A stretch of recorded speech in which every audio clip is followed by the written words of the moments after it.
অন্য কেউ হলে এতদিন নারী নির্যাতনের কেস দিয়ে জেলের ঘানি দাঁড়াতো তোমায়। সেটা হলেও তো আমি বেঁচে যেতাম, তবুও তো আমার পুরুষ সিংহের মতো দাপট থাকতো সেখানে।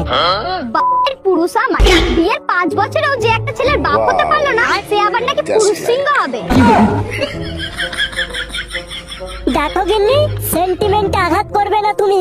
অন্য কিছু বলো, আমি মেনে নেব, আমার পুরুষত্ব নিয়ে কথা বলবে না। পুরুষত্ব?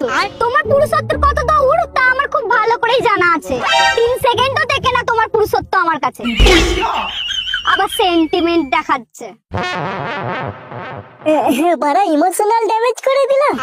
প্রেস্টিজ বলে আমার আর কিছু রইল না।